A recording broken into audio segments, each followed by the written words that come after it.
This machine has appeared in homes across America. All right, baby. The Sega 32X, the Xbox Kinect, the Sega CD. Some of these I love, but unfortunately, the majority did not. Tonight, on the game show, we're going to explore the add-ons that failed, the things that just didn't quite work out, even if we wanted them to.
This is Breakman X, and welcome to the game show on July 22nd, 2026. How's it going, Jack? It's going great. Back from a family vacation. It was good to see everybody, and now here I'm back and ready to talk video games with all y'all. How are you guys doing? I'm doing fantastic. Jess, how are you doing? All right. I'm still not acclimated to Kansas. Man, the Midwest, the weather it's killing me. I got too spoiled out in LA. Well, good luck with that. It's too hot. Yeah, good 99 yesterday. Hey, it was only like 80 today, and it's going to be like 75 tomorrow. It was much nicer, I will say, today. But I was just like, I'm not used to this. It's wearing on me in ways that I didn't used to. So yeah, that will never get better, unfortunately. At least for me, when I moved back from California, I never improved with that. So it's called getting old. That could be that too. But Jess is we're old. She's not old. Yeah, I'm getting to the point where I'm definitely feeling it more than I used to, and I do think that age is a factor of that. It is beginning. It could be. It gets worse. I'll just say that. But what doesn't get worse are the wonderful comments that we get from y'all during the show. And if you'd like to comment, please just go ahead and write something here below the YouTube. We've already got a few people chatting. We got Seb the Sleeper. What up, Seb? Joining us from the Pokemon streams. We've got Ace9921. A hardware topic this week, right up my alley. Yes, welcome. Feel free to write in and let us know what's up. And then I thought sketchy ceviche, but maybe I didn't. But welcome. If you just go ahead and chat down there. And if you go to breakmanx.com, you can click Discord and join our Discord. We'd love to see you there. If you like what you see, please give us a like and subscribe. It will pop up here right in the middle if you have your subs set to public, so we'll hopefully give you a nice pat on the back. Welcome to the game show. We've been doing this since 2002, one of the first video game podcasts ever made. We ran for over a decade, took a long break, and came back in 2025 because we couldn't stay away. I'm Breakman X, and every week I'm joined by a mix of original crew and new blood to talk about the games we're playing, the news shaping the industry, and whatever else we can't shut up about. If you're into gaming, pull up a chair. You're in the right place. And without further ado, let's talk about failure. Mm-hmm. I think that's a fun thing to talk about. Speaking of failure, I failed to get the BLT. So Jack wasn't in on this, but Seb just asked. So Seb's been watching the Pokemon streams pretty religiously, and he made a BLT during one of them, and I said I really want one, and I have not gotten one yet. But I promise it is on my to-do list to get one for sure.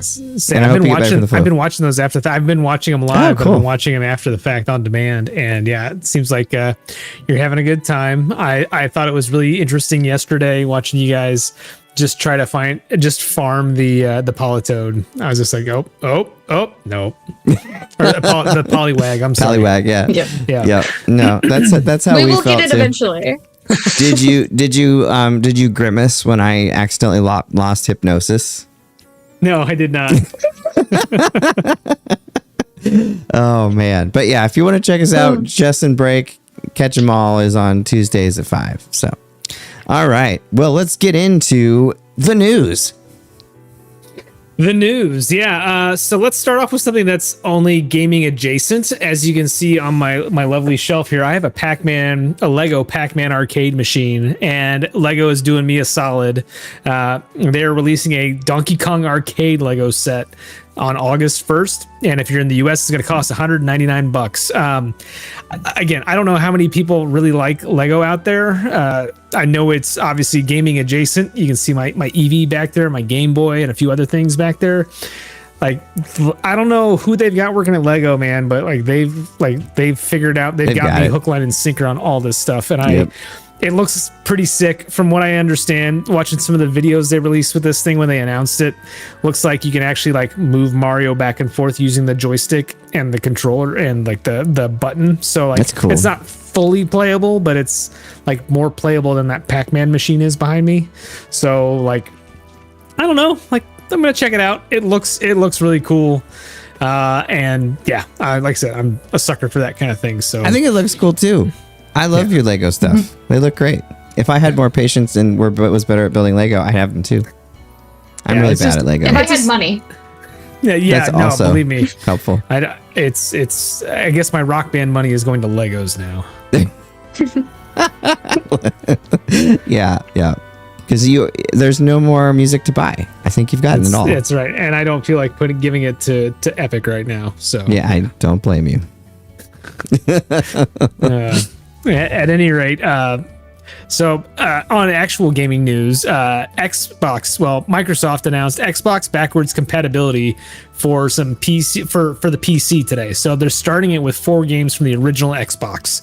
That is Blinks, the Time Sweeper, Conquer Live and Reloaded, Fusion Frenzy, and Crimson Skies Road to Revenge. So 3 of those games I'm really excited about, and one of them, it's just kind of there. Crimson Skies, I really want to see how much they've done with that game. If it's actually playable online, that's gonna be awesome. I may say, it would be the return of Jaunty Jack Burton. Yes, because that was Tycho of Penny Arcade christened Jaunty Jack Burton. We used to play that multiplayer. Yeah. So really looking forward to that. Also, they are adding achievements to all those games too. So that'll be kind of exciting. Oh, I like that. That's cool. Yeah, if you still have Game Pass, you'll be able to get them on there. And I think you can just buy them off the Windows Store also. So be really interested to see what that looks like. I believe those are coming out either later this week or next week. So that's exciting. I'm glad to hear some happy Xbox news. And I mean, who doesn't want Fusion Frenzy? Yeah, exactly. One of the best best games from the launch. Best game. It's a frenzy. A fusion. Yeah.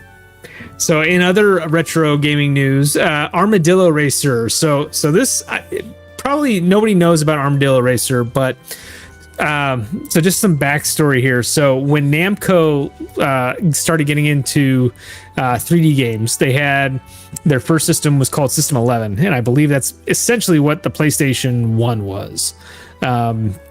And so games like Tekken 2, a lot of those games use the System 11 architecture. Ridge Racer, all use that as their engine and their chipset.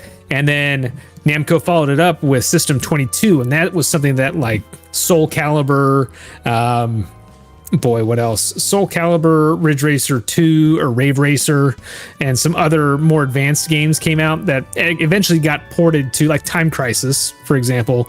Those eventually got ported to the PlayStation 2, and they were using System 22 hardware. Well, one of the really obscure games that came out on System 22 hardware is a game called Armadillo Racer.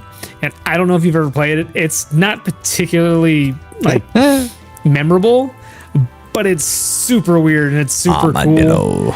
That it's finally getting a home release as part of the Arcade Classics series from, I think it's Hamster.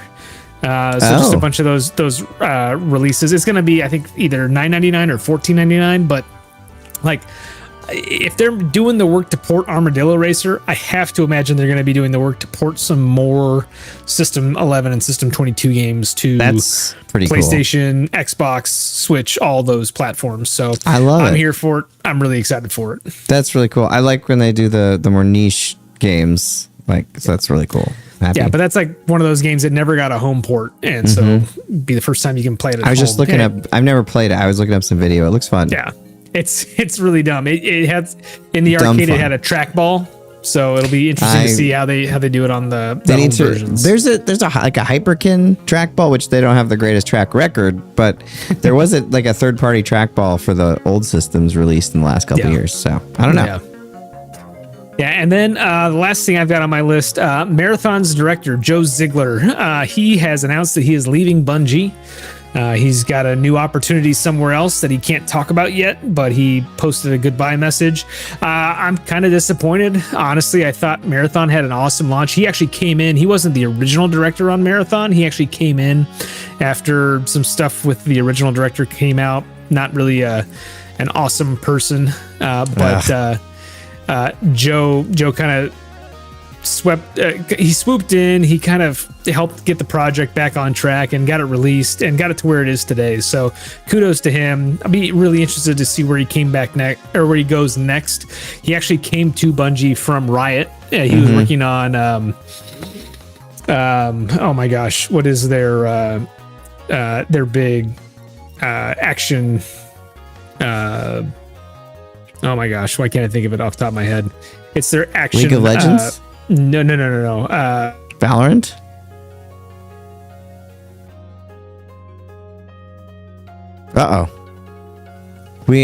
Riot Games apparently were so upset we actually lost Jack. So we'll get back to the Jack of Burton's later. I guess, Jess, go ahead and hop into your news until Jack returns. It's been sniped, I think, by Riot. Talking about stuff you shouldn't be talking about. Yeah. Yeah, so I only have one bit of news for this week. There's this game, Emberville, that I've been kind of tangentially keeping an eye on. I don't know if you've heard anything about it. But it's this kind of action adventure, dungeon crawler, city builder type game. I've heard some people describe it as Diablo meets Stardew Valley. And I've been kind of interested in it, and they had a big cast announcement, and they have some insanely heavy hitters. Ben Starr, Matthew Mercer, Jennifer English, Nick Apostolidis, Alex Jordan. The list goes on and on. It was an insane announcement. And so that kind of piqued my interest even more, that they were... The concept was already really interesting to me, and then they were able to get a lot of these really heavy hitters, voice actors, video game actors. So I'm very intrigued and very interested to see what comes of that. That sounds cool. I actually haven't looked into Emberville, but from your description, it looks pretty cool, and I like the artwork of it. So, I've been excited about it, but it's been one of the ones that it's I don't know, there's been a lot of pixel arty games that have come out, especially after the huge success of Stardew Valley. It kind of branched off this entire subgenre of games, and some of them are good and some of them are more whatever. But this one had seemed interesting, and then with as many people signed on to it, it has further piqued my interest for sure. Very cool. Well, I will have to check into it. I did get an update from Jack. He lost internet. So hoping, I think Bungie or Riot took out his internet, but hopefully he'll get that back and he'll be back soon. Hopefully it's just a momentary blip. Well, I'll go ahead and check in with some of the comments we got here. Seb says still no Poliwag. Yep, that's true. Unfortunately, About the Legos, I also have the Game Boy one, but I saw a cool video and was able to use the Lego shell as a Game Boy shell, and it actually works. That's pretty cool. And Ace writes that is cool. I'd actually want to stick a mister and a portable OLED monitor to make one of those Lego cabs into a fully working mid. That would be cool. That would be cool. That would be neat. All right. Well, let's go ahead, and I will go ahead and jump into my news here while we wait for hopefully Jack to return to internet land. Some not so great news up front here, but Microsoft confirmed in court a global device identifier that works across countries, VPNs, basically on every Windows install. It assigns one to you, and there is no way to get rid of it. It in no way informs you that it is happening. And no VPN, there is absolutely nothing you can do to get rid of it or go around it. And it came up in court because they have been compelled and have given all of that information about certain people to the FBI, to the government. So literally, if you're on Windows, I mean, you should assume if you're on a computer or a phone or anything electronic that nothing you do is private. But definitely if you're on Windows, oh my gosh, tracking everything. And this is after the whole Windows recall thing where it found out that they were taking screenshots of your screen periodically so that AI could supposedly do better in remembering things. So yeah, and the thing is, like, they should at least let you know. Like, I just feel like I'm not a fan of it in general, but they should at least let you know that they're tracking you all the time. And Jack's back! Woo! He's back. Welcome back. So we're I should glad. have talked bad about Bungie. I know. Yeah, the snipers gotcha. We were diving into the Microsoft tracking you all the time thing that came out of that court case. So basically it's persistent across countries. No VPN can prevent it. Basically, it's 100% tracking all the time. And they've recently been in court talking about it because they had to give all the information for certain individuals to the FBI. So, I mean, you know this, I'm sure, as we mentioned, but if you're on any electronic device, never assume that anything you do is private, ever. But like definitely on Windows for sure. I've used Linux all the time except for the show, and it's only because it's a very elaborate situation that I have going, and it would take a couple days for me to reset it up. And at some point when I have some time, so never, I will transfer that over too. But that's the only reason I ever boot into Windows, and I'm always surprised at how much slower it is. And all that. Linux has really come a long way. It's come a long way from like you have to. It's much more user friendly than it used to be.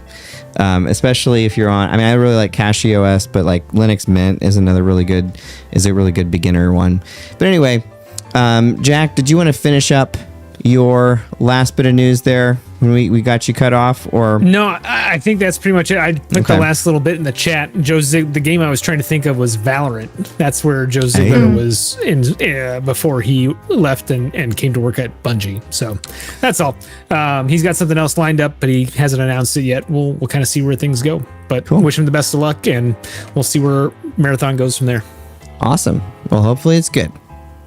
So some other really awesome news. 2/3 of the remaining Doom team got laid off in the latest round of Xbox cuts.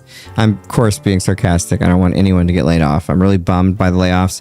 There's a petition going around of Xbox fans basically saying they're not going to buy any more Xbox stuff if they don't stop laying everybody off.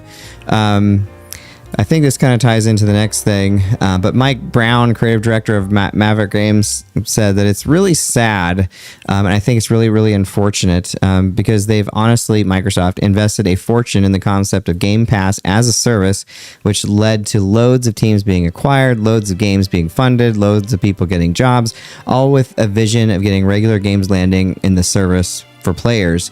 I think the reality is not enough people have subscribed to it at the prices they needed to pay in order to make the business viable. And we've seen news last week as well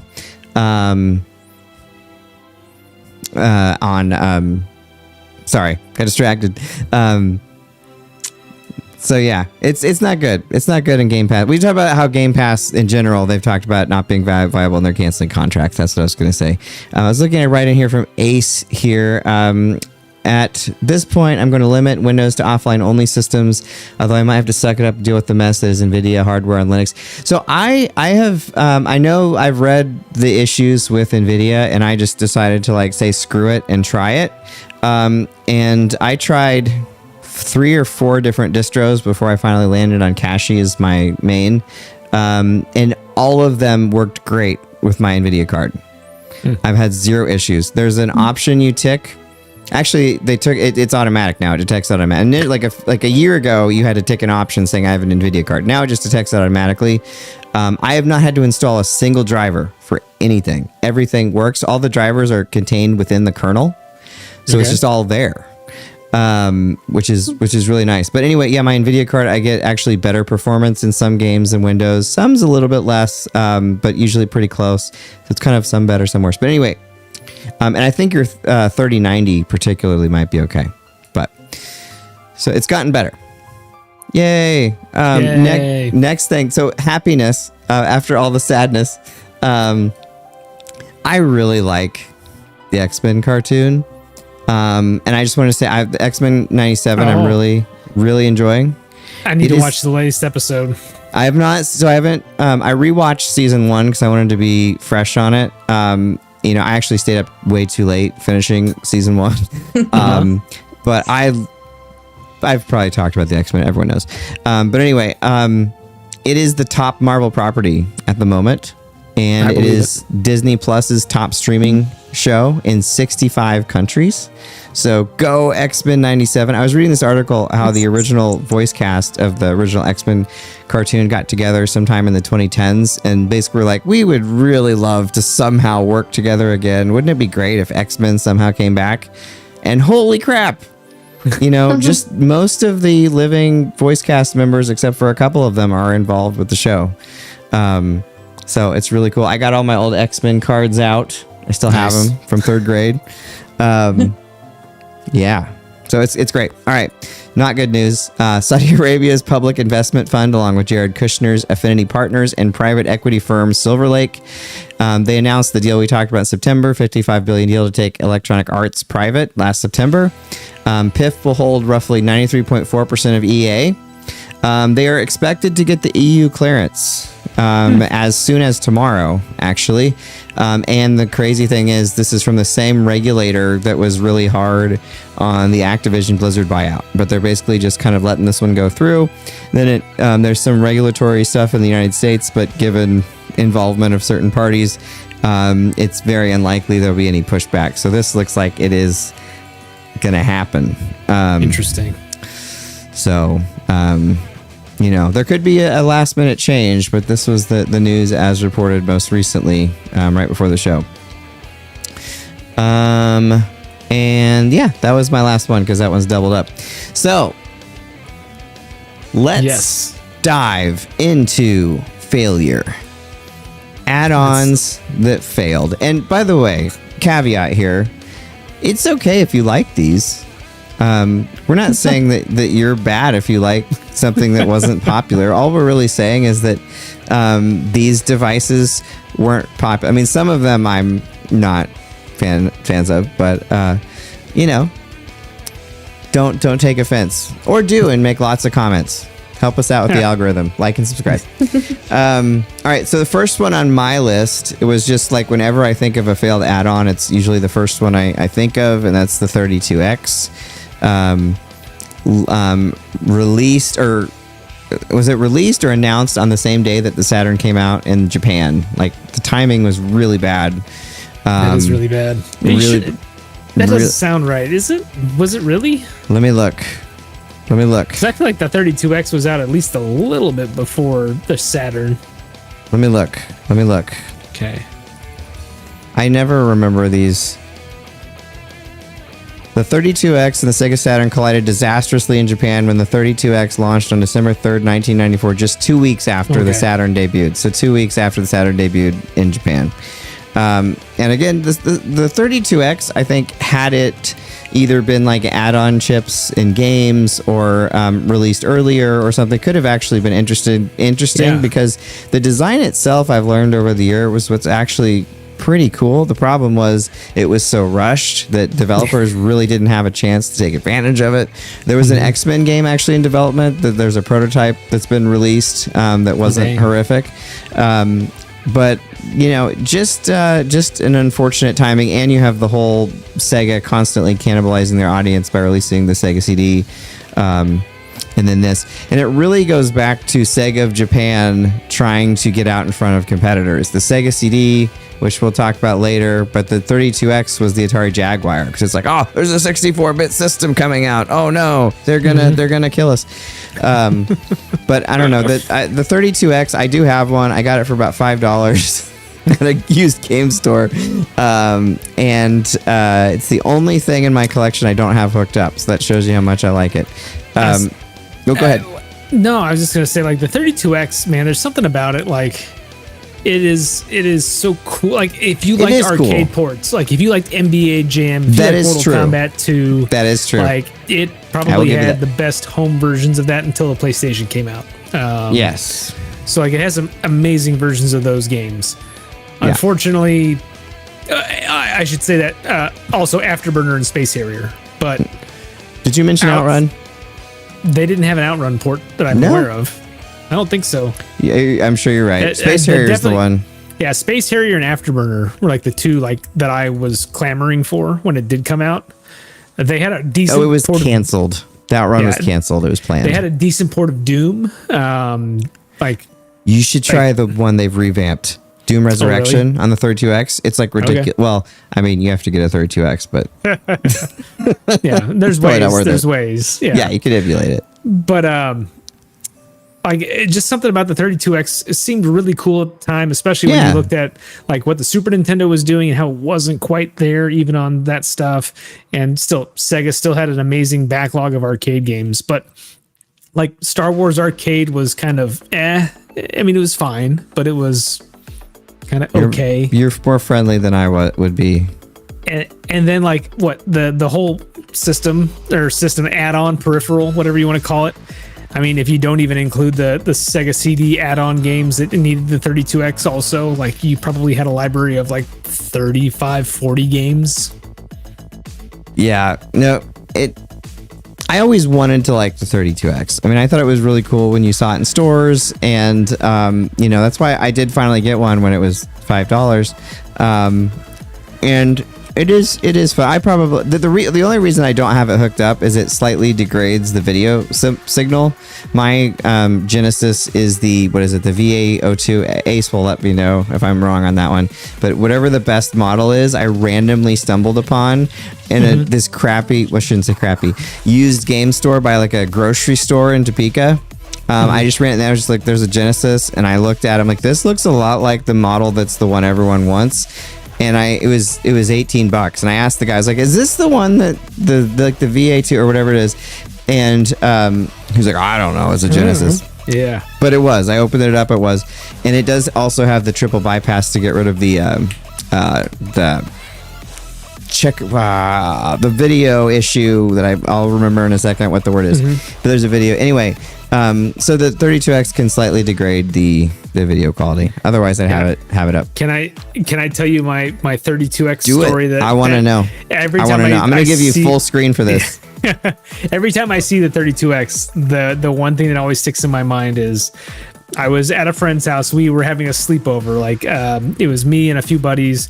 We were having a sleepover. The 32X was pretty hot, and my friend had a Genesis. I was like, oh man, it's sick. They just released NBA Jam complete for this thing, or NBA Jam Tournament Edition. We should just go get it. We'll just play that all weekend, because like that was one of the games we were playing on Super Nintendo all the time. So we rented it from the Blockbuster down the street. And my friend had the new Sega Genesis mod, the Model 2. And so when we went to go put the 32X on the top of the thing, it didn't fit because it didn't have the little spacer for it. Oh, the spacer. And so like we literally sat there for, I think, 4 4 to 6 hours that night just trying anything we could to get that thing to space properly. And we also found out we didn't have the proper connections. They just didn't give it to us in the package. So like damn thing didn't even work, and it was a fun story after the fact, but we were so upset that weekend and we never actually got to play it. I literally went back to Best Buy and was just like, I want my money back. Oh my God. Or so not close. Best Buy, I'm sorry, Blockbuster. So close. Oh, and Ace has updated us here. Outrun was not released. Yes, thank you. I did get that. Afterburner Complete and Virtua Racing Deluxe were the games that brought me to get. Those are both really cool. I really like like Jack was saying, like the NBA Jam port is really cool. And Mortal Kombat 2. I mean, I know he said it's a cobbled together mess. It is. But there's something kind of cool about like the idea of pumping video from the Genesis. I know it's like half cocked, but putting video through the Genesis and like adding stuff from the 32X, like Knuckles Chaotix was really the one game, and it's really not as good as people say it is, I have to say. But it does, like the 32X I think does the foreground and the Genesis does the background. So it separates the programming like that, which is pretty cool. Yeah, coupled. So VA3 to VA6.8 is the one with the best audio of the box, but it still has a high pass filter that eliminate. I can't remember which is the one that I have then, Ace, but I remember it was like the one that you wanted, and then it does have the Zaxor triple bypass 3.5 or whatever the heck it is that Zaxor did. So it sounds delicious. I will just put that. Yeah, not fans of Knuckles Chaotix, me either. All right, Jack, should we get into your first failure of an add-on? I think we should. I will just say that most of my failures are peripherals more so than actually like totally fine add-ons, but I think that still fits. So my first one is the Wii Fit Pad. So I've got one of these things sitting around here in the house. Like, don't get me wrong, it's a cool little thing for what it does. It's kind of a balance beam. It has like 4 different sensors. Like it has like 4 corners of it, and so like, you know, it's supposed to help you with balance. There's some, if you have Wii Fit, you can use the balance board to like do yoga poses, and it'll figure out what your center of gravity is, figures out how good your balance is, all kinds of different things. And it's a cool little gimmick. I think the problem, obviously, Nintendo wasn't really, they didn't care about it. All they cared was selling this new controller to folks. But they just didn't have any other real uses for it beyond Wii Fit and subsequent Wii Fit spin-offs. So I think there were maybe 1 or 2. But, you know, other than that, it's a cool little peripheral, but it didn't really go anywhere. And I was kind of really, really bummed out by it more than anything else. Yeah. It was, I mean, kind of a cool idea, but like a lot of these kind of are like cool ideas executed poorly. And a lot of the only like video game that provides good exercise that I would say is also a good game, off the top of my head anyway, is DDR. I was going to say, have you played Ring Fit Adventure? No. The Ring Fit Adventure for the Switch is actually really cool. Like, okay, and this is exercise. It's a good game, and the exercises. It's not like going and getting a personal trainer, but you know, if you actually put the time in and go through it all, it's a good workout by the time you get like into like the 3rd, 4th world. Yeah, I think you mentioned to that me too. Before. Yeah. Very cool. Yeah, it blew up during COVID. You couldn't find those silly rings anywhere, but it's a fun little game.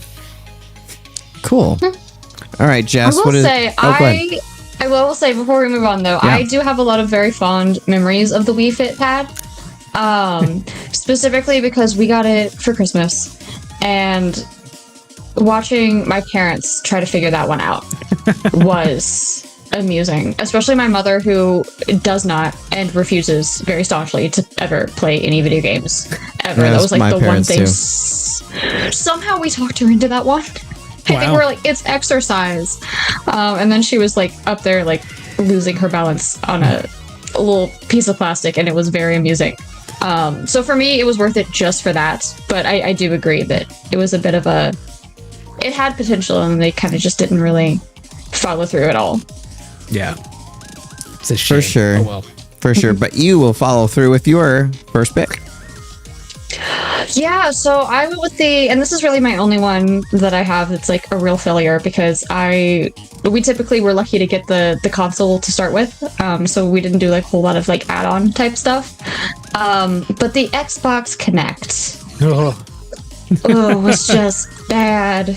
It just didn't. I get the idea, and they tried. We're gonna go with they tried. They really tried. Good try. It was just so bad. It was so bad. It So didn't bad. work. You could never get it to do what you wanted it to do. The games weren't fun. Most of the games weren't fun. I will fight you when it comes to Dance Central 1, 2, and 3. Okay. Dance That's Central. fair. Harmonix can do no wrong. There's some really funny videos of Breakwoman X and I doing Dance Central. Oh, I have no doubt. Yeah, I randomly stumbled on them because they had them saved on my Xbox, and I was like, "What is that?" And they're like, from forever ago. But yeah, the Kinect. Do you remember they had the guy from like the guy from like all the music videos in the late '90s, early 2000s, announced with the hat? I don't know what his name is, but he was like everywhere there for a bit. But he was like way past his prime by that point. Was it Usher? No, but oh my god! Because E3, like honestly, Dance Central is what gave us the glorious Usher. Like I was at Merry Christmas from Xbox, Happy Easter from Xbox, Happy New Year from Xbox videos. I was maybe first row. I think I was first row, first or second row at that E3 for the Usher performance. And that was a really funny E3 because they showed off like no games, and they showed off the South Park guys. Matt and Trey came out and did Stick of Truth. And, and after they showed it, they're like, we feel kind of out of place showing a game today. Sorry, guys. Because it was Smart Glass. Remember the iPad thing? Smart Glass. Oh yeah. This was when Xbox went from. I was like. Good old Don Matrick years. And that was, Don Matrick years for sure. We did a thing, I don't remember what it was called, but you could do kind of like you would type news, and it would like, it was like a live Twitter feed kind of on the site on Padinga.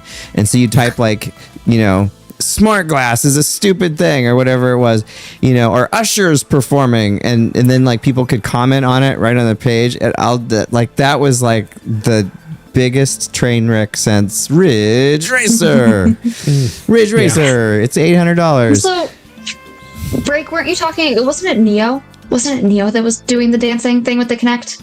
Am I remembering that correctly? Maybe it was Neo. At least I feel like it was Neo. It was so. I feel like I remember something with Neo. That's not the guy I'm thinking of, but I'm sure Neo was there. I mean, like if they shouldn't have been there, they were there. And there was like that weird virtual friend. Wasn't it a little girl? They're like talking to the little girl in the flower field. Oh, was that Milo? Yeah. That was Milo. That was Peter Molyneux's Milo. I know. Which, like I said, I'm pretty sure they killed him somewhere. There's a show somewhere. When I start putting up archive shows, I'm gonna have to dig that one up. But there's one where literally Q thought it was like the best idea ever, the Kinect, and everyone else was. To be fair, if it had done some of the things they were touting it could during the initial reveal, like Milo. Like hey, I'm going to scan this skateboard with the Kinect, and then it's going to be my skateboard and Tony Hawk. If they could have pulled that crap off, it would have been they gimped sick. it. They gimped the Kinect. It wasn't the same technology they originally pitched. Did you ever see the Paranormal Activity movie, like Paranormal Activity 4, that the Kinect is in, and it has the dots? Yeah. Yeah. With what we know about Microsoft, I would love to have a camera of theirs in my living room. Yeah. And I think that the Kinect is also it's kind of a twofer, right? Like you get the failure that was the original Kinect, and then you get the failure that was the Xbox One Kinect as well. Oh yeah. Yeah. You must have it. You will not have it. Hey, I Skyped my grandpa on it once, and so it was worth it for me. So. Well, you used to do game streams because I used to creep and watch you. That's right. Yeah, game streams. It was not a good camera for that. No, it was not good for much, unfortunately. Like you said, it did have a lot of potential if it would have been what they initially said. But man, that was because Microsoft had so many like pretty good to great E3s, one after another, and then that one was just like they just laid it egg. It's bad. There were some signs it was coming, but that was really the one where it was just like, oh, okay. Oh.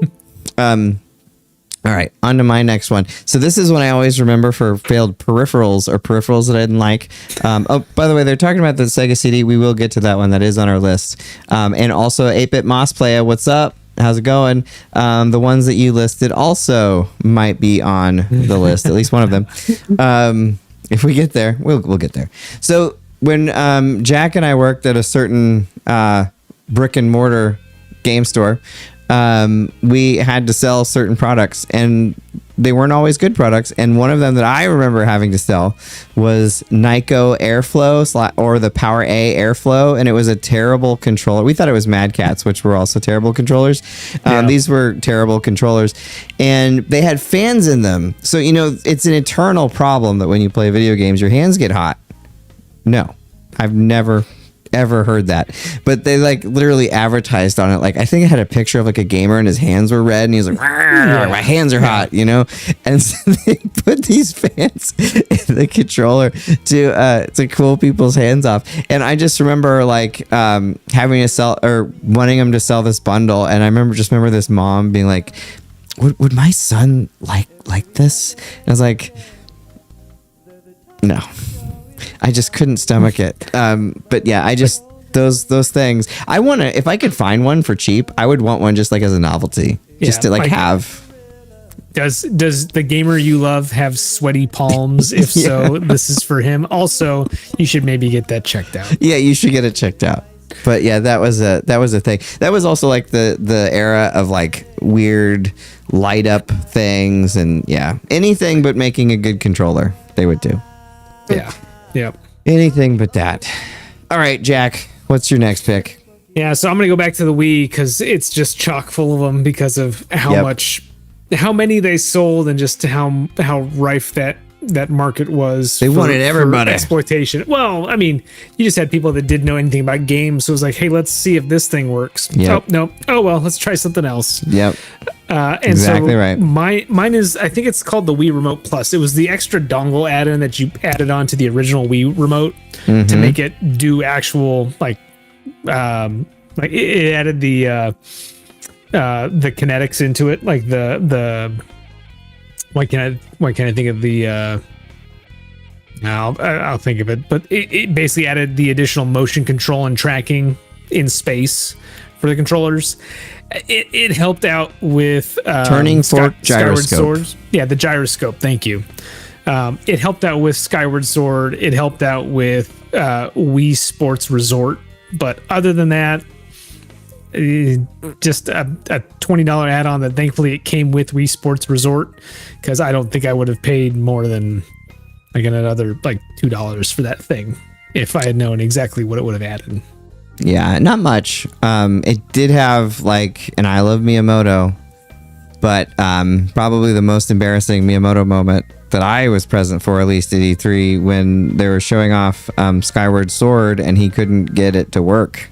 And he was like trying to like battle as Link, and it was like not working. And they had to, he was like, you know, and he was, they had to make an announcement for everyone to turn off their Wi-Fi, because they're like, oh, the Wi-Fi is interfering with it. And it's like, everyone is literally reporting live. There's no chance that anyone is going to turn off their Wi-Fi or their cell service. Yeah. And so they just were like, yeah, but it'll work much better when you buy it. It didn't. It's still the Zelda game I like the least. I don't want to waggle. I know that some people do like some of the waggle stuff, and that's fine. I just never liked any of it. The games that I like on the Wii don't. The only game that uses I shouldn't say only. The game that comes to mind that I like the motion controls of on the Wii is Sin and Punishment 2. That's a good one. Yeah.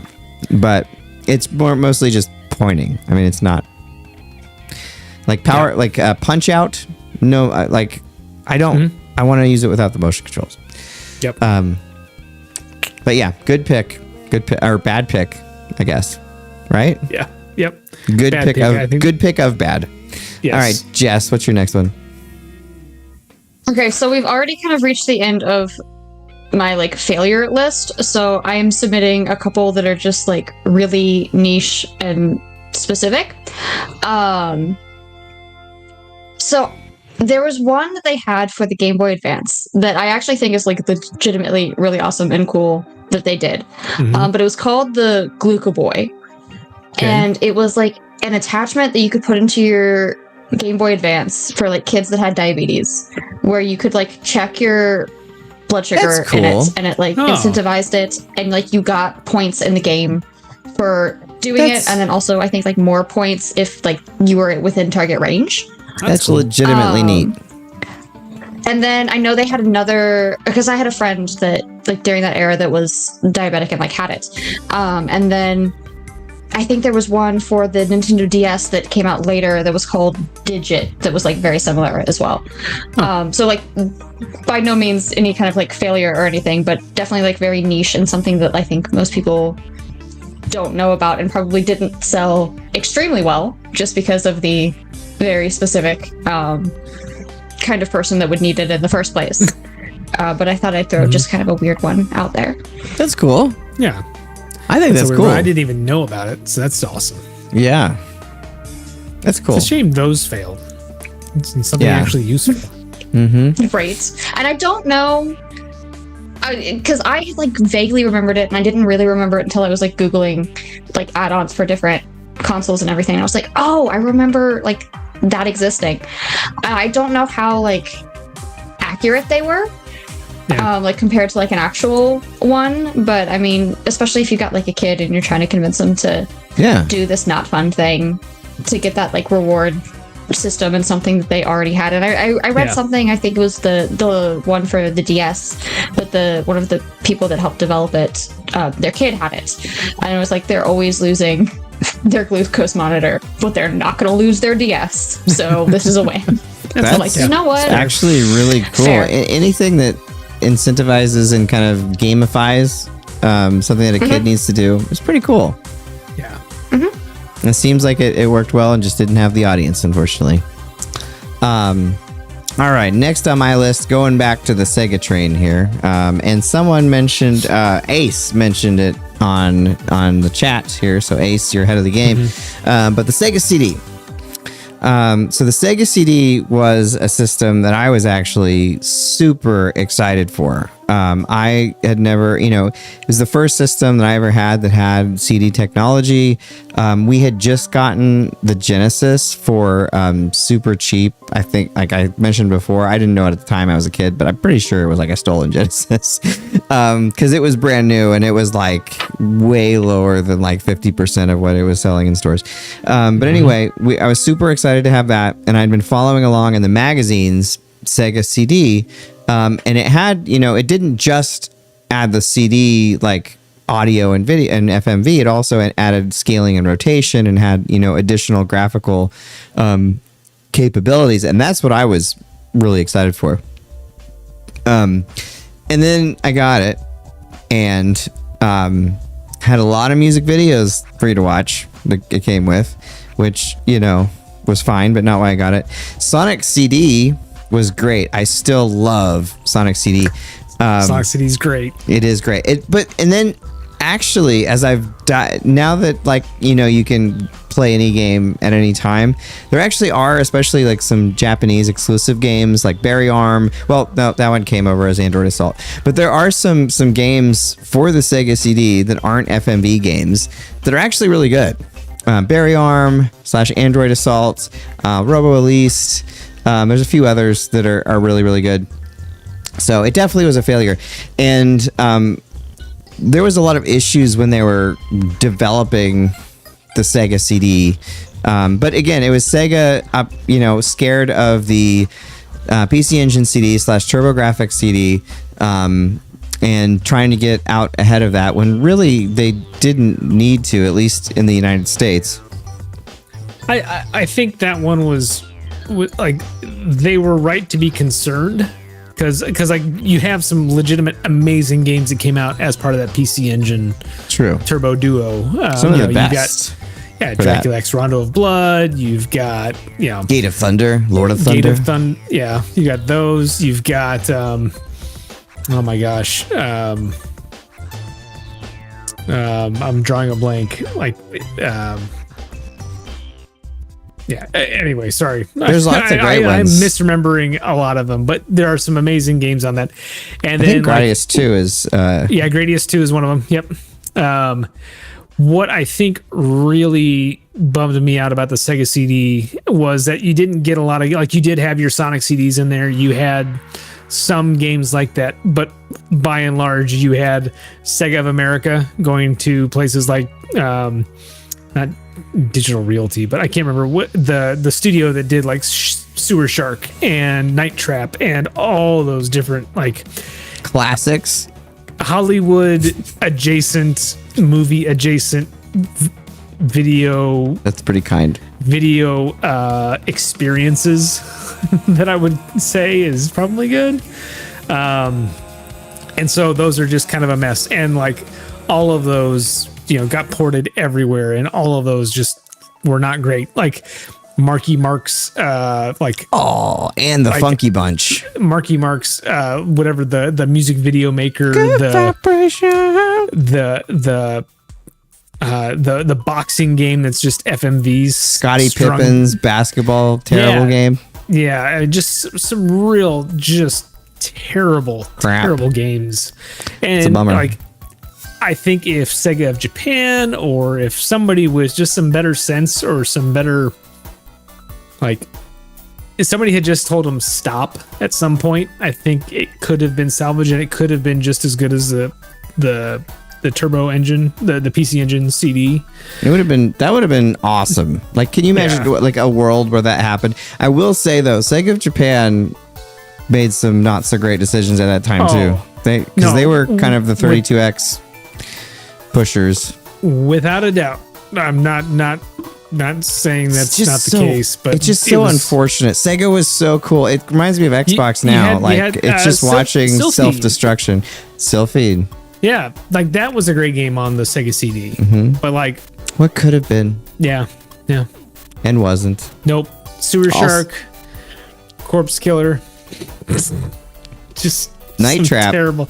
Night Trap's not bad. My Life in Gaming did a pretty cool documentary on the remake, or not the like definitive edition of that came out on Switch. That was the game I think that inspired the fist fight between the VP of Nintendo and the president of Sega of America. Because they said something in court like Nintendo would never have a game like that or something, and it led to almost like physical altercation. But no, I'm not surprised. And now it's on the Switch. But all right, Jack, what's your next pick? So my next one is the N64 disk drive. So obviously it didn't even make its way over here to the US, but in Japan, I think I'm probably misremembering this here, but and I can look it up real quick, but like the only thing I can think of when I think of the N64 disk drive is F-Zero X. Like F-Zero X and the course creator that was on the 64DD is probably like, that's the list ends and starts and ends right there. There was not a whole bunch else that came out for it that was really memorable. Doshin the Giant. But other than that, man, like I think there's like, I don't know, 10 games that they released for it, and I think 2 of them were Mario. Oh, less than that. Games. Yeah. I looked it up, so I'm cheating, but there was Doshin the Giant, F-Zero X, Japan Pro Golf Tour 64, Mario Artist, and Sim City 64. Yeah, that sounds about right. So again, not much there, and I think the main one to take away is obviously and the F-Zero X with the course creator. That's where to go. So, again, I don't think it was. I don't think anybody would say it was a success. And it never even made its way to Europe and the US. So I would say it's pretty terrible. Or at least it didn't really make as big of a difference as they were hoping it would. Pretty terrible. It's too bad. I was looking at the list of canceled games. So there was Animal Crossing, Big Mountain 2000. Who knows what that is? Cabbage, Cubivore, Derby Stallion, Donkey Kong 64, Dragon Quest 7, Earthbound 64. I'm not going to go through all of them. Ocarina of Time was originally going to be on it. And then Onimusha, Warlords, and Super Mario 128 were some of the games. Onimusha started out as a 64 DD game? I don't know if it started out, but it's listed as a canceled 64 DD game. Interesting. So that's the first I've seen of that too, by the way. Wow. But it's on the list. So yeah. But yeah. If that had taken off, it'd be interesting to see where it would have really landed and what it would have done to Nintendo's futures, because that could have been a viable alternative to the CDs that the PlayStation was putting out. But that's not really the way they went. Ace, it says, I'm going to piggyback off the N64 64DD and bring up the Famicom disk system. While the games on it were good, the hardware and storage medium were both highly prone to reliability problems. Yes. Yeah. And still, like, even playing them now, if you can skip past the loading screens, but those loading screens were, that's apparently when Miyamoto talks about how much he doesn't like Zelda 2, a big part of it is, there are lots of things, but a big part of it is when you played it in Japan, you played on the disc system and the loading time. So anytime you did things, you'd have to wait, and sometimes a lot of times you'd have to like take the disc out and flip sides, and so that's definitely a good one to bring up. I do have Nintendo things on my list. I just want to make that clear. They're gonna come up, but all right. Jess, did you have another one you wanted to go, or do you want me to hop back in and you can comment? I don't really have any other like really bad ones, honestly. That's totally fine. Like unsuccessful ones. That's totally fine. All right, so I'm gonna hop back in here, and I'm going to go with everybody's favorite, and I'm gonna do a Nintendo. Oh wait, actually no, I got one more non-Nintendo one first. And this is like completely unfair, but I just have to mention it because it's the thing in gaming that frustrated me more than just about anything else. The Xbox 360 cooling system was a big failure. It was, they knew it during the manufacturing process, and unfortunately it was too late to stop it. And they did, to their credit, do a pretty good job, especially in the beginning, of switching them out. But it's just such a bummer when you think about the momentum that they had, started with the original Xbox, and the 360 really probably being the peak. And I can't help but wonder how much better Xbox could have been had they not frustrated so many people with that particular situation, because you had the PS3 was off to such a horrific start that generation, and they had so much bad PR. All the games that I remember from especially those first few years look better on the 360. They're just, the 360 just had so much going for it. It just bums me out, and I wish that it didn't happen. I don't know. I don't know how much more I can say about the 360 cooling issues. I know. I bring it up a lot. I'm sorry. We talk about it a lot. I know. But yeah, it was. It's been a few months. I will say it's inventive that they were just like, hey, you know what we could do? There's a USB port on the back of this thing. Why don't we just plug it in and let it use some power there and maybe keep this thing cool, or at least we'll bilk a bunch of people that are worried about their Xbox 360s overheating out of them and some of their hard-earned money. Yeah. No, I just inadequate cooling combined with the underfill that softens within normal operating. Yeah, it's the whole thing, and it ends up cracking. So it's just a bummer. Real bummer. Yep. But it's been talked about at length. Probably retire that one. But we'll see. All right, Jack, what's your next one? Yeah, I'm actually going to combine two of mine because I'm just going to say, in general, microphone systems for games prior to the birth of built-in gaming Xbox Live PS3 headsets. So your Dreamcast microphone, your GameCube microphone, your N64 microphone, Famicom. Famicom microphone, all those things, they work with like one game, and if like the GameCube microphone work with 4 games, but they're all Mario Party games, or just things like that. So any kind of microphone peripheral, like they work for the games generally that they came out with, but by and large, that was it. And it was just like, all right, great. I've got this little like $20 to $30 paperweight that came with the game that I wanted to play. And it's just going to sit in the cabinet until the next time I want to get Seaman out. Yeah, Seaman. That was a game. Again, fun game, just not quite what you want to play. Seaman will always... I probably can't say all of this on the air at the moment, but I'll just say that Penny Arcade, it was the first year they went to E3, and they did a bunch of like home video type stuff, and they did some pretty funny stuff with Seaman. I'll just leave it there. I believe it. Yeah. Tycho and like that kind of setup is just all over. Yeah, I can only imagine. It's all gone from the internet. I wish I kept it, but... all right, so I'm going to move on to my next one, and this one is going to be Nintendo. So I am going to criticize Nintendo here. So the Vitality sensor, which actually ended up being canceled, but I would still say that it is a failed add-on. But I remember I was at the E3 where they announced it, and I remember literally all of us looking at each other like, why? Yeah, what are they doing? What? And that, tends to happen sometimes. I remember Weezer Jedi being like, oh, it's awesome.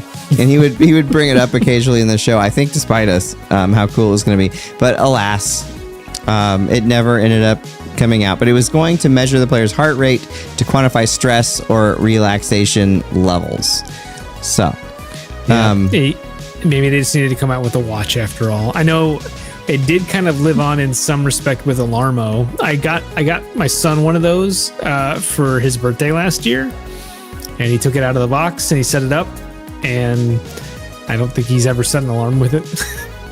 But I think it's kind of cool just how it can tell whether you're like actually getting up out of bed or if you just lay down in bed, and it just keeps pinging you and pinging you and pinging you until you wake up. I could have used that when I was younger. Yeah, same. That's why I thought it was going to be good for him. And now he just doesn't sleep in his room. So that's what made teenagers. They're great. Yeah. Ace is really on board with this episode. That's great, Ace. So Ace says the Sega Mark III FM sound unit, Japan only, integrated into the Japanese Master System after it was an add-on for the Mark III, has some really cool sound too. He says, to me, this really elevates the Master System audio beyond the basic PSG, yet it never made it over to Europe or North America. Yeah, it's a bummer. And I, with the Mega EverDrive and all of the various variations, you can emulate the FM sound unit, and it does make stuff sound pretty awesome, I will say. So that is a good one. All right, I think awesome. I think all the ones that we have left are mine, which is fine. That's okay. We can talk about all. We can talk them. I kind of barfed a lot of these out, so I'm sure that these would have been some that they would have wanted to take. So my next one is R.O.B. R.O.B. And this is one of those things that like looks really cool. I mean, you see the advertisements for it, and it looks really cool. And I totally see why they did it, because they're trying to convince people it wasn't just a video game, blah, blah, blah, blah. Oh my God, it's got a robot.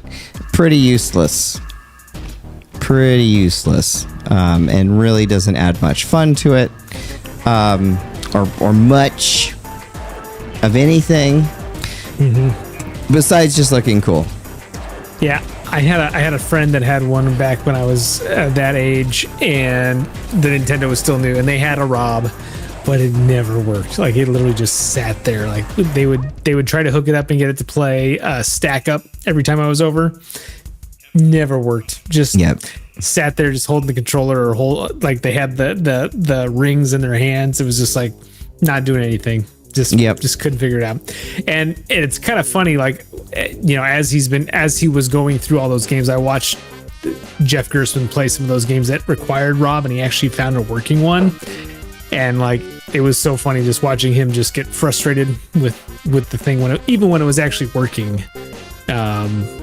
Just how, I won't say inconsistent it was, but just how basic some of the things. I mean, it was a toy, right? It was basically a toy. It was a marketing gimmick. Yeah. Basically.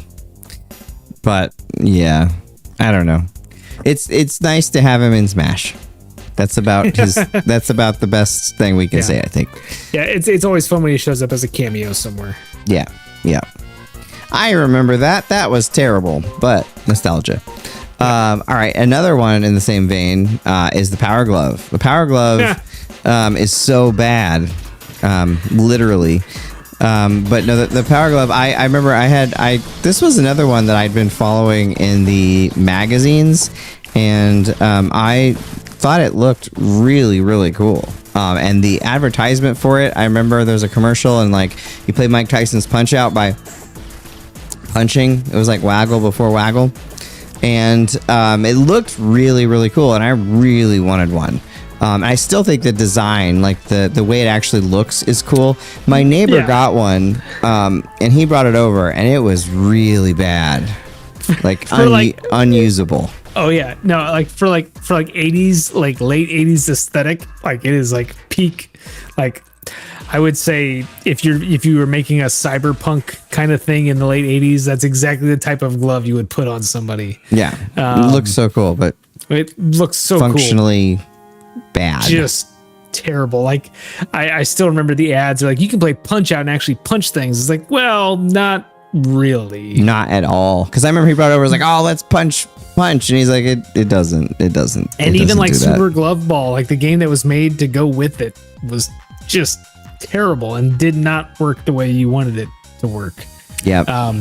You know, it's interesting. Like, you know, you look at the original design and stuff like that. Like, it wasn't even made by Nintendo marketed the heck out of it.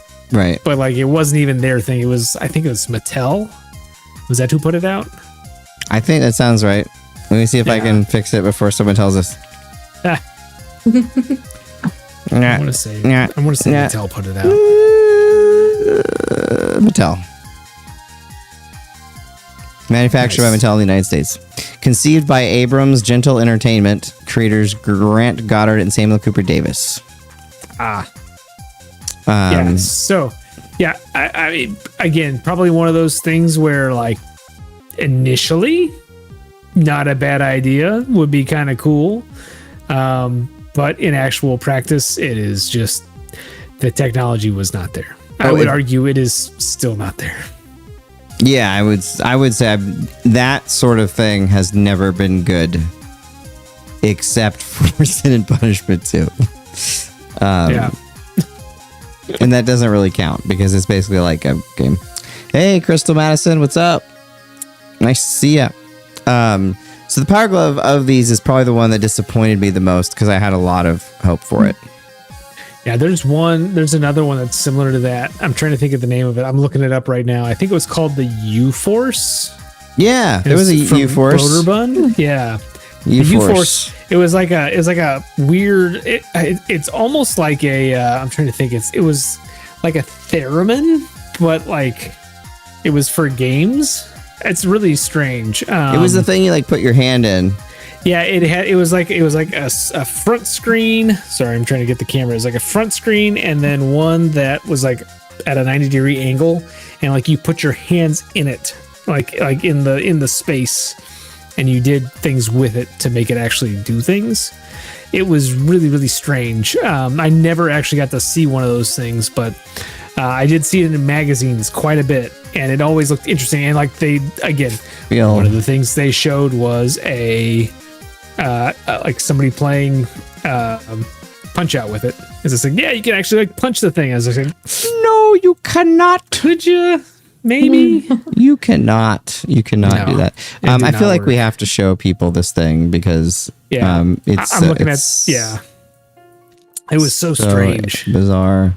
And like, yeah, there were grips you could put on the silly thing on the outside.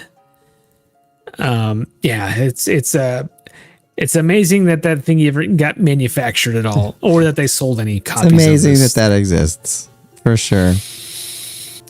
But hey, pushing technology forward, somebody thought it was a good idea, so yeah, why not? Yeah, I mean, back in that day, like the novelty even could have just been cool because I mean, video games were pretty novel in themselves. Like the fact that you could control something on a TV screen in your home was pretty new. Pretty new. All right, so the next one is the Power Pad. For me, Yep. the Power Pad was a mat that you put on the floor, and it looked like a twister mat, and you could basically there were the places that you stepped would activate the different buttons on the Nintendo controller, and it came with like stadium events, and you would try to run. But everyone would actually just like lay on the floor and go like this because that's how you did it the fastest. Yeah. And I'll add in like, whether it's that or later iterations of a DDR mat at home, like if those sensors, like, you had your friction of the base and the top part, and then the actual like sensors and everything were in between in a layer you couldn't see. If those got off in any way, you were pretty much done. Like that was the end of that thing. And so frustrating, especially for DDR. Yeah. But like, again, the technology just isn't quite there, was not quite there. Eventually they figured out, hey, let's spend a little bit more money and let's make like metal pads for DDR. Yeah, and those that are cool. worked really well. But Do you have one? I don't have I don't have a metal pad. If I could get a version of DDR that I wanted to have at home, I would certainly buy one. But they never made a home version of one that I like. I don't even think one of the Japanese ones came out that I really was totally in love with. Like the DDR Mix 5. That's fifth mix is the one. Butterfly. I will not listen to any other slander. Butterfly. Fifth mix is the best one. What's the one with Butterfly? It has Butterfly. It has Butterfly in it, yes. Many of them do, I know. But Yes. yeah, I had that one. Okay. So the Power Pad, the glory of the Power Pad. And it was not very good. But seemed like a really cool idea, and they're trying to push back against the noise of like, video games were causing kids to be out of shape and, all sorts of stuff. And, so instead of like playing video games and then also doing something outside, we had to combine them, which always reminds me of the Seinfeld episode where George is like, worlds colliding. It's like, those worlds don't need to collide. Like, keep them separate. Okay. The next one, the PS Move. This was one, Sony made a big deal out of this when they copied the Wii. And everybody had to have motion controls, man. Everybody. And I remember at E3, they actually had some really cool booths where you went in and it was just you and a Sony person, and they would walk you through all the stuff. And I will say, like, of the motion controls, the Sony Move or the PlayStation Move was the most accurate, at least at E3. Like, it was way more accurate than the Wii, and the Kinect was the Kinect. So like, of the motion, I don't think any games came out for it that were good, but in terms of like the accuracy, that one was the most accurate. And it was pretty fun, I would have to say. Like at E3, I remember Maul and I especially had a lot of fun playing that at E3. There was like an archery one that worked way better than any of the other archery games on the other platforms. And Grumpus Dad, don't have my reading glasses on. Grumpus Dad. I liked PS Move. Disc Golf was fun. Of the motion control, I think it's the best. I will say it says something about the platform or the peripheral when the most fun I've ever had using it was not even a game that was designed for the platform. And when I think of the PlayStation Move, the only thing I can think of is Johann Sebastian Joust. I don't know if you've ever played it. No, but that's a great name. Amazing. That sounds cool. It is great. It is. It's basically you just need the PlayStation Move controllers, and you need some Johann Sebastian Bach music, but it is fantastic. I thought it was cool that they lit up. I thought that was fancy. That the top of them had the little ball that lit up. That was pretty cool. That was the best. Well, I will say they were accurate. Software wise, not so great. There's a reason why when they put out PSVR the first iteration, it was hey, use PlayStation Move controllers because these will work with this. Yeah. So yeah, the technology was there for sure, and I think the best of all. All right, next one is the PlayStation camera. Now, there was a card game that was really cool. I'm trying to remember. Oh my gosh. It was really cool. Was it the Eye of Judgment?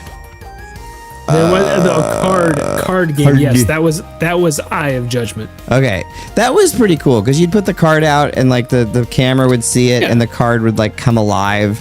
That was cool. I remember there was some Harry Potter game that they showed off with it at the E3. That was a bizarre E3. I think that was the one they had Jane's Addiction just randomly playing by the Vita, in a cage. It was really weird. And it was so loud. And I just wanted to play the Vita, and it was Jane's Addiction, which is fine. Jane's Addiction is fine. I don't mind. But I want to play the Vita. But anyway, back to the Eye of Judgment. That was a pretty cool game. And the Harry Potter one, you're supposed to be it might not have been Harry Potter, but it was some kind of wizard game. And you would do motions with the wand and you would cast spells, which was a really cool idea, but again, didn't really come to fruition in a way that was great. Yeah. No, I think I remember that. I don't think it was a Harry Potter game, but it was some sort of wizardry. It was a storybook. I remember there was a storybook that they showed. That's right. Yeah. It was a really cool. Who doesn't want to cast spells? Right. If that thing actually worked and you could turn on a game and literally oh blah blah blah blah blah, and you cast a spell, that would be pretty cool. Yeah, and I'm pretty sure Harmonix made a game for that too. In between amplitude and frequency. PlayStation. Sorry, just looking it up here because I cannot remember. Harmonix Music VR. Nope. No, it wasn't EyeToy Anti-Grav. Wait, that was for the PS2. Anti-Grav. That's it. It was Anti-Grav. And yeah, it was the EyeToy. It wasn't PlayStation Camera. It was the EyeToy. That's what they called it on the PS2. When everything had to be an eye. My favorite one of those, which is not maybe but the Apple webcam was called the EyeSight. Oh yes, I remember that. Which actually was a pretty good camera. I had one, and eventually it literally almost caught on fire one day. Whoa. Yeah, it was. How did it catch on fire?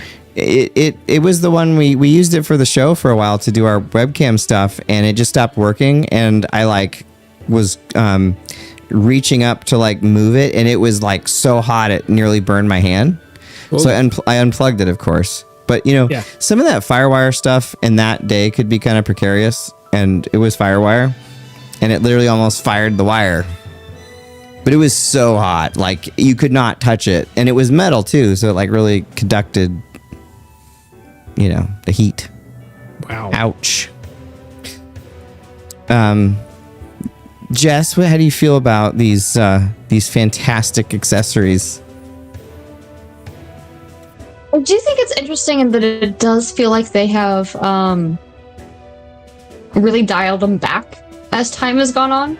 Yeah. Because it feels like they were throwing a lot of them at the wall, with the earlier consoles, and as we've gotten farther, they're maybe we don't actually need all of this. Maybe not. There's been some degree of intelligence gained as they've gone through it. They're hey, some degree. We just put out a really expensive controller and people will buy that.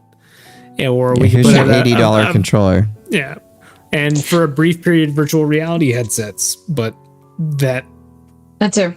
Yeah.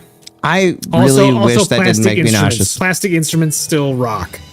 Yeah. I'll never forget that Guitar Hero. Or no, it wasn't Guitar Hero. It was the Japanese one that we played at your place. Oh. I still have that. I still have those here. Oh, we should play that next time. I would love to play that again. If the damn thing still works, yes. I've got the Drum Mania and the Guitar Freaks. Still around. Yeah. In fact, I know it's here. It's over in the other case. I love that the Guitar Hero episode of South Park. It's really funny. Yeah. Great games. I wish I was. For some reason, and it's dumb because it doesn't happen to everyone, but like I have a hard time going from the real instrument to the plastic instrument. There's something. It's a fault in me because it shouldn't be that way. But I wish it wasn't because they are really fun to play. I just wish I was better at them. All right, PS Camera. The next one is the Sega Channel. Now, the Sega Channel again. Way ahead of its time. Basically, Netflix of video games in like 1993. Yes. You know, it came through with the appropriate limitations of trying to do Netflix in 1993 via cable in 1993. Yeah, I mean it you had a cartridge thing, and it plugged into your cable, and it downloaded. It had a list of games, and it had some like cool. Was it Pulseman? And Mega Man, the Wily Wars was a exclusive for that. Mm-hmm. So there was some pretty cool, some pretty cool games on it, and it is a cool idea to be able to download games, and they're trying to combat rental. And piracy, really randomly, because I have the EGM compendium thing, and so I can access any EGM. And they were I randomly pulled one up, and there was a big interview with Tom Kalinske and the top brass at Sega of America talking about how piracy had gotten really bad at that point. And the way that they were going to combat it was to try to make games more available, and to make them more available, they were. And it never happened, obviously, because Kalinske ended up, leaving because no one was listening to him. But so basically at Blockbuster, you'd go up to the Blockbuster person and say, I want this game. They would have a blank cartridge. It would download the game, and you'd be able to rent basically any game. And it was supposed to have like the entire library. And I must have been going to the wrong Blockbuster. Well, it never actually happened. Oh, okay. Yeah, this was something they were talking about in the magazine. And they were really wanting to do it to combat piracy. But can you imagine in that period, like pre-Saturn, PlayStation, N64, walking into a Blockbuster and being able to rent literally every game, and you'd never run out of copies? That would be, because that was the whole thing, competing for, the copies of the game you wanted and everything. Grumpus Dad says, oh snap, my dad had it in Colorado. It was years ahead of its time. Had that thing, and you also had to live in an area that supported it.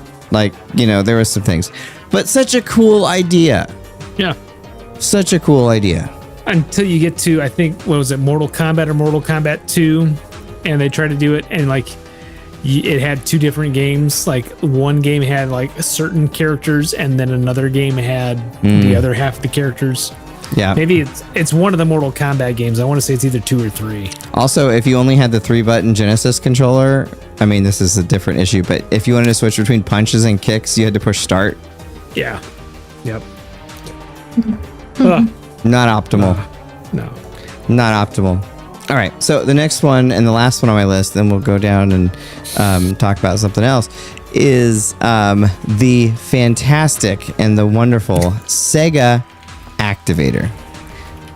Do you guys know about the Sega Activator? Yes, it's the peripheral that was made for Eternal Champions. Yes. And it's eternally terrible. But basically, it's a giant, circular hexagon. Yeah, it's a hexagon, and you stood in the middle of it. And did you wear something too? You didn't have to wear anything. That was the enforcer. There was another thing that you wore that you could feel the pain of the game. That's another one we should talk about. I will do that one next. That wasn't the enforcer. No, that was the Menacer. I'm thinking of the Menacer. The Menacer. What was the But anyway, the Activator was terrible, and you were supposed to like stand in it and do the moves, and they would translate like early Kinect basically, but executed very poorly. I would say early Samba de Amigo controls. I want to see the peripheral.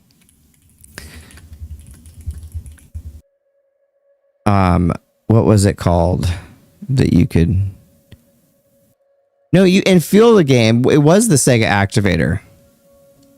There was. Oh, did it have the vest that came with that? Yeah. Oh. I think so. Anyway. Yeah, a wearable vest. And it would like punch you. Rumble packs before Rumble packs. Yeah, and like who doesn't want to be like the whole point of playing Mortal Kombat is you don't get your head ripped off. Like who wants to like actually get hurt? Yeah. Ugh. Oh man. So that was the thing. All right, so can I put one more in here as a late entry? Absolutely, do it. And this may be an unpopular opinion, but I'm going to go ahead and say that the Switch 2 camera needs to go on this list. I think so too. Anybody that I have not bought one, and I do not know anybody. Maybe I'm wrong. Maybe I'm in a conversation right now with somebody that has bought one, but I have not bought one. I know you're talking about me. I have not bought one. Yeah, I do not need a camera. I've got a camera if I want to do video chat with my friends while I play Star Fox. I will say, watching some of the videos of people playing the new Star Fox and using the cameras to just, essentially not Vocaloid, but just have puppets. Good luck. You can have just talk as you talk. That's kind of cool, but other than that, man, nah, I don't need it. And I think it needs to go on the trash heap. No, I think you're right. I think it's going to be on this list in 5 years when we do another one. Yeah. Go ahead, Jess. No, I just... Yeah, and I feel like they didn't even really do that good of a job of selling it. It's like, it feels like they gave up before they even... I think they really... I mean, it runs at like a terrible frame rate. The Switch 2 just isn't really made for it. Even when I saw that in like the announcement, I was like, I'm never going to do that. I just had no interest. Like, and like in general, audio chat in games is good. I wouldn't really want to like be distracted and like look at people. Like, I get the idea for like Mario Party or something like that, but again, it goes back to like the PlayStation camera. Like, yeah, it's the same kind of idea that I don't know. It's a very Nintendo idea. It's like one of those Nintendo ideas that just isn't going to work. But I agree. And no, I didn't. I almost bought one when they were on sale for like $5. But even at $5, I was like, you are never going to use this. It will sit there and you will never use it. Yep. Ever. So something I will use tomorrow, there's a game coming out. It's well, if you're on early access. And Breakboy X, after we did the Breakman X party and all the interviews and stuff, he's always liked Halo, and we beat the original, all the Bungie games back when he was much younger. But after y'all left, he beat every single Halo game. He even went through the 343 games, which he would come upstairs and be like, "You're right. Like, these are not very good." He's like, "This is really bad," but he just wanted to beat him like for completeness. But it's kind of something that I share with him, which is really cool. And obviously we have, on the show and Jack, this history with the original Halo. And it looks, all intents and purposes, like, it looks really good. Some of the changes that I've seen that they've made look good. It looks much better than the Master Collection version of it. They're putting a ton of money into it. There's a bunch of pretty reputable leaks saying they're going to do Halo 2 and 3 next, that they're already in development. But I'm really excited. I almost never pre-order games these days because, like, why? Unless there's some perk, but there very rarely is a perk that I want from the pre-orders. But getting to play it early with him in the summer, to me, And having like there's the original armor, which is fine, but really getting to play it like a few more days with him before he goes back to school was worth it. And so it's downloaded, and I'm pretty excited to play with him tomorrow. Nice. I'll be completely honest. I haven't even looked at it yet. I mean, I've looked at like the trailer and stuff. I need to finish Mina the Hollower before I play anything else. Like I'm very great. Close. But like, if you could talk to Jack Burton first show round right now, he would not be believing this. He'd be like, "You're messing with me." You're probably right, but yeah, like I mean, the campaign of Halo is fun. I'm excited to see the kind of prequel missions that they put in there, like around Sergeant Johnson and stuff. But for the most part, like I'll play it when I play it. I still have Game Pass. I have not given it up yet, so I'm gonna get to play it as soon as it's out there. Yeah. And so I know it'll be there. I'm not gonna spend money on it until after I play it, and it's like, okay, is this really worth it? Yay or nay? But I'll play through it. It's Halo, but it's not gonna be something I'm jumping on like this weekend to go check out. I need to beat Mina first. Mina is great. Mina is probably a better game. I'm so close to 100%ing it. Like I'm trying to get the last little collectibles, and before I go tackle the final dungeon. Man, how crazy is it that I am pre-ordering Halo for early access, and you're like, meh. It's crazy. If you had told me that 20 years ago. If you had told me that, it would have blown me away. It would have blown my mind equally as much. The fact that I would pre-order it, but no, I am. You know, it's just different. It's really fun to play with him, and it's just kind of a special thing, you know, for us. And it does have the local co-op. Although, I think since I have Game Pass and I bought one, we could actually I could play over here on my PC and he could play on the Xbox. That's how we did Infinite, which also ended up not being very good. But no, I'm excited. I would love for Halo to be good again. I just feel like that's a pillar of the industry, or was. That it would be really nice if that series doesn't even need to be like, you know, like a 10 out of 10. But if it could be like an 8 or 9 out of 10, that would be fantastic. Yep, because that would be great. Yeah, it's like when Sonic was terrible. There was a little bit there. When Sonic was terrible? He's better now. What you talking about? I mean, the movies are good. Don't get me wrong. Have you played the latest game? The latest game's good. Sonic Mania was really good. Sonic Mania is good. The Shadow, whatever, Chrissy Cross. I don't know. The name is complicated, but it's pretty good. Okay. I don't know. Like there's like Sonic 2 and 3 are really, really great. Sonic Adventure 2 is good. Hey, Sonic 1's really good too. Sonic 1's all right. I like it. It's my favorite one. Like Sonic Mania is where it's at. I think Sonic Mania is probably amazing. The pinnacle. Yeah, I would probably agree. I wish they would make a Mario Mania. Be nice. Or Zelda Mania. That'd be great. Nintendo will never do that. Never. Sega won't even do it again. Christian Whitehead's begged. I know. It's because they did it better than they did. But anyway, this was a very fun discussion again this evening. I hope we didn't bore Jess too much with our diatribe of accessories. Okay, good. Good. I'm glad. With our accessories and add-ons. But again, if you like what you saw, please give us a like and subscribe. Jess has been rocking our social media. We've been posting more stuff, and I think that's gonna continue. So I'll be pumping out some reels, and but love to see all the new folks. Jack, what are you gonna be doing this week?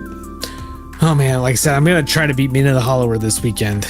Between that and going out to see the Odyssey finally, those are like the two big things I really want to do this weekend. Since, as much as I love it, we're getting towards the end of July, and that means the end of summer. Like my daughter starts soccer next week already, so it's like, all right, here we go. Let's get into it. This is my last free weekend before,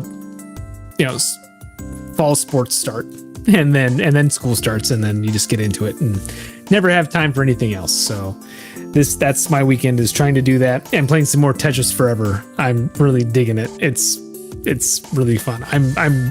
I really want to play some multiplayer of that game. It looks awesome. We should play some multiplayer. You can destroy me. Is it crossplay? I don't know. I'll have to check. I've If got it not- on Steam. Oh, okay. Well, I can get it on Steam. That's fine. And Yeah, we should do that. Yeah, I would love to do that. And 8-Bit Moss Play, good night. Y'all made ongoing nightmare of cataloging my video game collection much better. Nice. What are you using 8-Bit Moss Play to do that? What are you using, a program or just doing spreadsheets? Yeah, like to know too. There's a few out there that I've messed with occasionally. And he said summer's going to be over in the blink of an eye. While we wait for him to answer that, Jess, what are you doing this week? Oh, mostly just a lot of work. I definitely did not give myself any break at all between moving, and I was like, yeah, I can rest later, and then, school starts back up soon, and I've got work to do and things to get done. But I am hoping to get to X-Men 97 this weekend.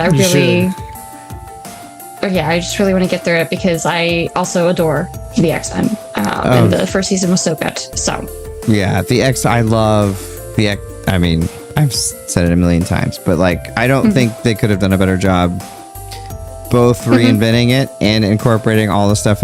Like I saw a video clip of this bar in LA. I can't remember which one. It like kind of looks like the Mos Eisley Cantina, Jess. I don't know if you ever went to it from Star Wars, but it's a pretty cool bar. I didn't have a life in LA. Oh yeah, well of course, yeah, I know that too. But they do watch parties for X-Men apparently, and like during the theme song, everyone's like na na na na na na, like it's like As you do. Yes, you have to. So it's great, and I read Marvel has movies planned out to like 2045, and the next big push is X-Men, which I'm really happy about because that is like, I like Marvel in general, but like X-Men's my jam. So I would love, and Kevin Feige, his first job was I think he was like a coffee person, like a production assistant on the first X-Men movie. So it's pretty cool, like full circle now getting into X-Men. Here's the thing. I support X-Men 97. The MCU's on probation. And I also, the X-Men are my favorite as well. And so we'll see. The Doomsday trailer actually looks bracing for the worst. Interesting. I mean, I just wanted to see Cyclops in his outfit, like, and not the stupid black leather. Yeah, I want to go see. I want to go see the new Spider-Man because Spider-Man. Yeah, that'll be cool. That one will always get me back. But no, I am excited. How I might feel about the rest.